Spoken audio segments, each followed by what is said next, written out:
Halo teman-teman, kali ini saya mau cerita tentang emiten Bank BRI dan juga HMSP atau HM Sampurna.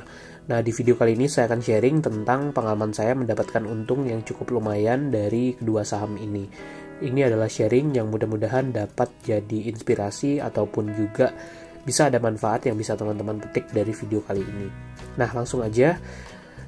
Pertama, saya mau cerita tentang cuan dari saham HMSP ini. Jadi, saya membeli saham HMSP di average 1.600-an dan saat ini atau ketika video ini dibuat itu harga saham HMSP sekitar 1.800-an.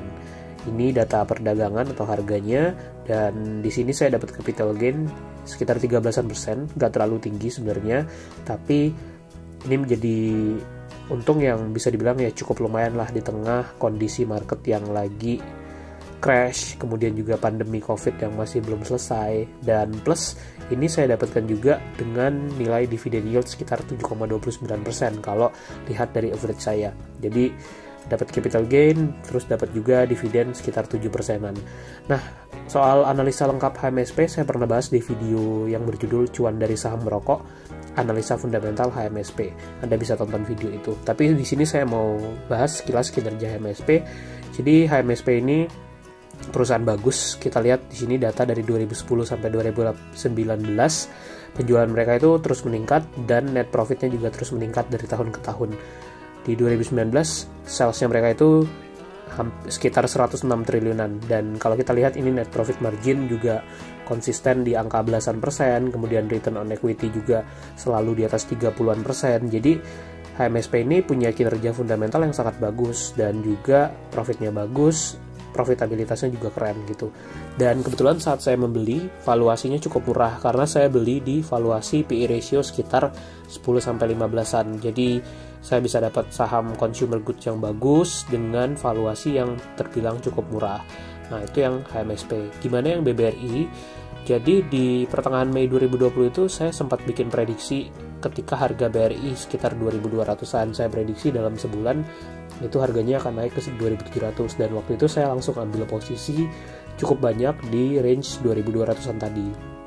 Dan terbukti prediksi tadi kena, dan sekarang BRI naiknya saat video ini dibuat sekitar hampir 3.200-an. Jadi cuannya lumayan banget gitu. Tapi sejujurnya average saya untuk BRI itu di sekitar 2.900-an, dan ya bisa dibilang masih dapat lah capital gain dikit. Range pembelian saya untuk BRI ini di tahun 2020 ini sekitar 2.200 sampai 2.900-an. Jadi dari range saya tuh udah dapat capital gain yang lumayan sebenarnya. Dan ini sekilas kinerja BBRI. Kalau kita lihat 10 tahun terakhir, revenue-nya naik sangat tinggi dan juga net profit-nya juga naik terus. Jadi kinerja fundamentalnya sangat bagus dan termasuk salah satu perusahaan dengan profitabilitas yang tinggi gitu. Dan juga angka net profitnya tinggi banget. Jadi BRI ini ibaratnya mesin mencetak uang. Dan kalau kita lihat return on equity, BRI ini juga kalau dilihat dari 2015 atau 2016 itu mereka konsisten 17%, 16%. Ya seiring berjalannya waktu memang ROE-nya agak sedikit turun karena modalnya BRI dari tahun ke tahun terus bertambah kan. Tapi bisa konsisten di atas 15% dan tentu itu bagus. Lalu kalau kita lihat dari growth earning per share, kemudian juga dari nominal dividen yang dibagikan setiap tahun, selalu ada peningkatan, dan BRI ini punya kinerja yang cemerlang sebenarnya. Jadi secara fundamental ini adalah saham bagus, baik itu BRI ataupun HMSP yang tadi saya beli. Di sini terlihat EPS-nya BRI terus meningkat, dan juga tadi seperti yang saya bilang nominal dividennya juga terus meningkat. Jadi BRI ini punya kinerja yang gemilang. Nah, itu sedikit cerita soal untung dari HMSP dan BRI. Terus pelajarannya apa nih? Pelajaran yang pertama adalah selalu fokus pada fundamental perusahaan. Jadi penting ini kenapa? Karena ketika kita fokus pada fundamental perusahaan, kita tahu kinerja perusahaan yang sesungguhnya. Lalu kita bisa lebih bijak dalam membuat keputusan saat berinvestasi.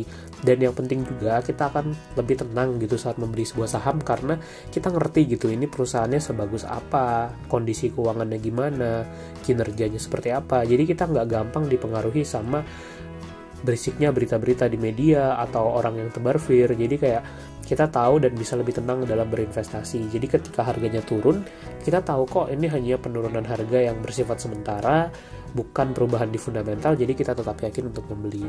Nah, yang kedua pelajarannya adalah selalu siapkan cash untuk membeli secara bertahap. Ini adalah grafik harga Bank BRI dari awal 2020 sampai di bulan Juni ini. Bayangkan kalau di Februari atau Maret saya langsung ngegas all in beli semua BRI gitu. Semua uang saya belikan BRI. Otomatis saya akan kehilangan uang dan di bulan April saya nggak bisa average down gitu kan. Nah, strateginya adalah selalu alokasikan cash untuk membeli secara bertahap. Kita nggak bisa prediksi bottom suatu saham itu di angka berapa. Bisa jadi harganya makin turun. Nah, yang pasti ketika harganya makin turun, kita kalau bisa tetap bisa beli dan dapat harga diskon gitu. Jadi kita nggak tahu harga yang udah murah bisa jadi lebih murah lagi. Yang penting kita selalu siap sedia sehingga bisa menampung diskon-diskon ini. Nah, Anda bisa average down untuk menambah porsi kepemilikan saham Anda. Ibaratnya Anda bisa belanja saham yang bagus dengan harga yang lebih terdiskon gitu kan. Jadi selalu siapkan cash dan masuknya secara bertahap. Jadi jangan all in langsung sekaligus. Kita nggak tahu, bisa jadi sahamnya akan makin turun gitu. Dan pelajaran penting yang ketiga adalah dividen. Itu juga penting. Kenapa? Karena dividen ini jadi keuntungan buat investor. Di sini kelihatan dividen yieldnya BRI itu kalau pakai harga saat video ini dibuat sekitar 5,29%, jadi cukup tinggi.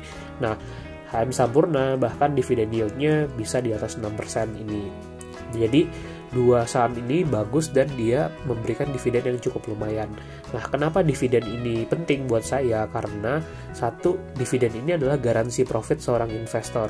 Capital gain bisa berubah naik turun, tapi dividen itu pasti dan akan kita terima. Nah, dividen ini juga bisa menambah cash yang bisa kita dapatkan untuk membeli saham. Jadi ketika kita butuh tambahan cash, dapat dari dividen itu bisa loh kita belanja saham lagi. Nah, pelajaran yang keempat adalah ini yang paling penting nih. Belilah saham perusahaan yang bagus di harga diskon. Seperti quotes-nya dari Warren Buffett yang bilang bahwa be fearful when others are greedy and greedy only when others are fearful. Nah, untuk bisa percaya diri untuk nampung barang-barang dan diskon-diskon saham bagus tadi, tentu kita harus bisa tahu apa yang kita beli. Jadi Anda bisa beli perusahaan yang bagus, kemudian belilah perusahaan tadi di harga yang bagus, syukur-syukur di harga diskon, dan peganglah saham perusahaan tadi untuk jangka panjang. Kenapa? Karena asalkan perusahaannya bertumbuh, pada akhirnya harga saham juga akan naik dan bertumbuh. Jadi Anda bisa dapat keuntungan dari sana. Dan ini kita lihat lagi nih datanya BRI dalam 10 tahun terakhir tuh peningkatan mereka sangat luar biasa dalam hal net profit dan juga revenue. Jadi harga sahamnya pun meningkat terus dari waktu ke waktu. Nah, kalau Anda mau belajar investasi saham dengan baik, Anda bisa gabung di kelas online investasi saham dari Canela ID. Bisa cek langsung di website www.canela.id untuk gabung di kelas online-nya. Sekian video kali ini dan semoga bermanfaat ya.